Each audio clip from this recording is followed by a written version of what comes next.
Hello, I'm Tootight Lautrec, and welcome back to Glitterature Alley, your back street, off the beaten path, under the radar, and beyond the pale place to sparkle up your senses as we talk about all things literary. Today, I'm going to be answering some questions. Brian from Bookish kindly asked me to answer some questions about the favorites tag, and I agreed to do that, but then I changed my mind once I saw that he did the ooky, spooky, kooky, scary tag for Halloween, and I thought, well, it is Halloween, so I might just as well do that. And I'm sure that people are sick to death of hearing me talk about how much I love John Cheever and Jane Austen, and so I thought I'd try something new. So the very first question is, what is a scary book you have read that reminds you of 2020? And of course, the obvious answer is Albert Camus' The Plague, which I read right at the very beginning of the pandemic. And I had read The Plague a long time ago, but I was most familiar with The Stranger. And I really, really love Camus, and I don't know if he might be becoming one of my favorite writers, and not for some ridiculous reason like, oh, he's an existentialist or an absurdist, which none of those labels really sit well with me. He always said that he was an artist first, and he was not a philosopher or an existentialist, but he's really, the translations that I like are the Stuart Gilbert translations, and The Plague is really wonderful. It's about a town that is suddenly beset with the bubonic plague, and it's the story of that, the time through that journey told through the consciousness of a doctor who's one of the people who's ministering to all these people. But it's a very human book, and I recommend it highly. It's not terribly well, it's scary if you're afraid of death, which after 5,000 years I should be, but I'm not as afraid as I probably should be. I don't like it, and I don't quite believe in it, but it's not enough to scare me. But it does remind me, The Plague reminded me of 2020, specifically because of the pandemic. And another thing that I read by Camus recently is a book called Create Dangerously, which it's called Create Dangerously, The Power and Responsibility of the Artist. And it reminds me of today. It's not necessarily a spooky book, but it reminds me of today because of it talks about an authoritarian regime's disdain for art. And he says in that book that art developed between two chasms, frivolity and propaganda. And he indicts right-wing propaganda and left-wing propaganda equally. And it does remind me of what's going on today in the world, where the left and the right are so sure that they have the right and the might, and in the end it ends up strangling artistic expression, that there are only certain things that you can say, certain things that you can't say. And in fact, if you're going to be delving into the human condition, you have to be open to the fact that there will be discomfort and horror and joy throughout the whole thing. I was going to read some excerpts from that book, but I'll leave it up to you. It's really more of a pamphlet. It's, I think, less than 50 pages long, and the whole idea of creating dangerously is that he says that artists live and create on that precipice between frivolity and propaganda, and that one must always be careful to really delve into the human condition, as ugly and as beautiful as it can be. And one of the statements that he says in that book is that beauty never enslaved anyone, and in fact, that's what frees people. Which he's not saying lightly. He's not saying that, it's the answer to everything, but even people who have been enslaved have found beauty in song and in stories and in whatever fashion they could handle. It's the way to somehow make life bearable. And so I recommend that highly, and it does remind me of things that are going on today. Another book that isn't meant to be scary, which does remind me of today, is Tomorrowland. It's a book about the 1964 World's Fair. It's nonfiction, and I'm reading it because I'm doing a lot of research for a book that's supposed to be taking place in New York in the 1960s. And the reason that it's scary is because all of the racial unrest and the political unrest is really very similar to what's going on today. And it's frightening because so many years on, not that much seems to have changed. So if you're in the mood for a good nonfiction read about the World's Fair, the 1964 World's Fair in New York, and all the political upheaval and the everything that's going on around it, artistically, societally, this is a pretty good book.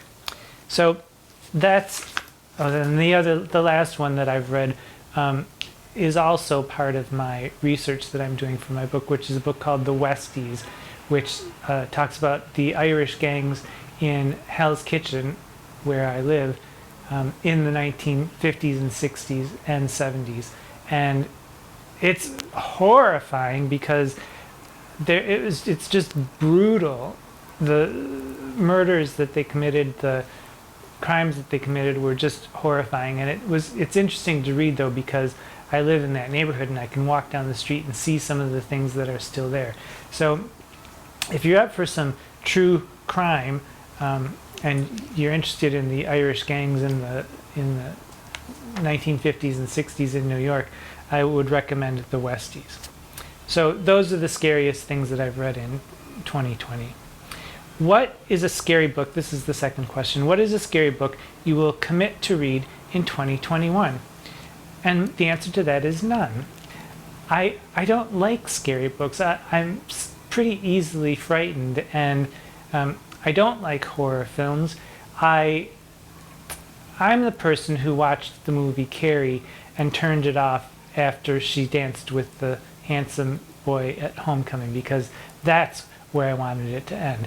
Turned it off, went to bed, had a good night's sleep. I don't like horror films. When I was younger, Sister, I don't know what her name was, Sister Hulga or some such thing, talked about the movie The Exorcist, and that she said it could happen to you because it was based on a real thing, and it fucked me up is what I'm gonna say. I mean, hello. Although I guess I've got the last laugh on Sister Hulga. I don't know. It made me the person that I am today, which is haha, and her, maybe she can take all the blame for it. If I'm looking for blame, she's the one. The third question is, name a spooky author you are scared to read. Well, I do think that I should read Stephen King, because I know that he's a good writer. I've read some of his stories that are not horror based, and he is quite a good writer. And I saw The Shining. I haven't read any of his books because I don't like scary books. So maybe one day I'll read Stephen King. If there's anybody out there who can give me a kind of a horror light book that I should read. I've read Ray Bradbury. I read Something Wicked This Way Comes, which was kind of scary, and it's a bit of a Halloween-y type book. Scary enough. I would recommend that. And I would read more Ray Bradbury if that's as scary as it gets. I could handle that, I think. So that's what I will say about that. Excuse me, I think I got a little wig caught in my hair. The fourth question is, of all the things you have lost in 2020, what do you miss the most? Well, I'm pretty lucky, so I can't I shouldn't really complain about the things that I miss that much, but I am also human, and of course I will complain.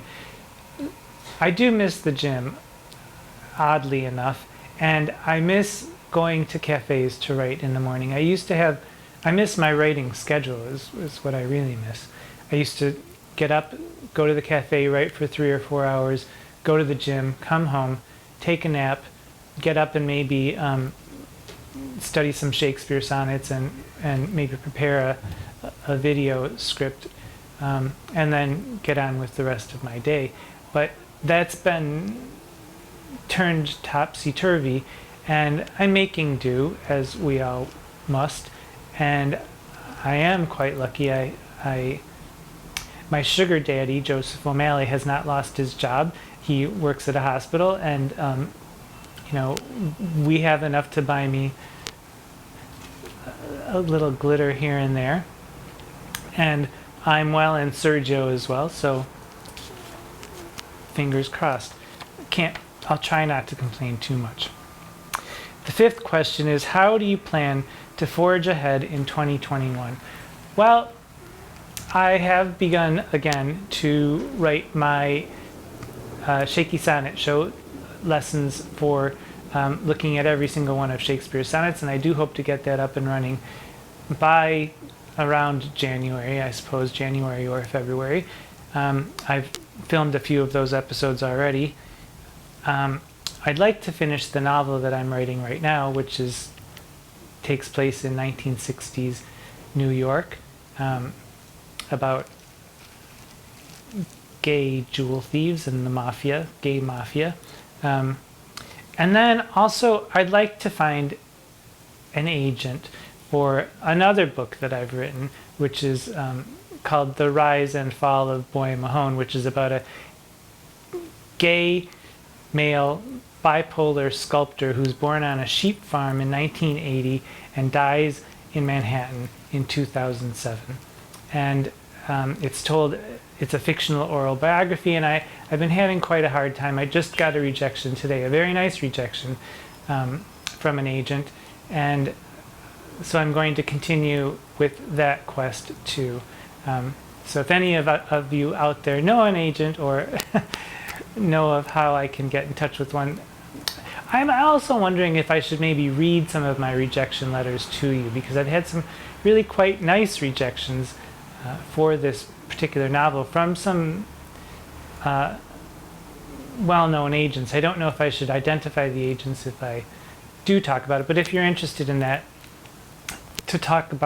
if you want me to talk about the writer's life or any such thing, let me know. Maybe I'll do that.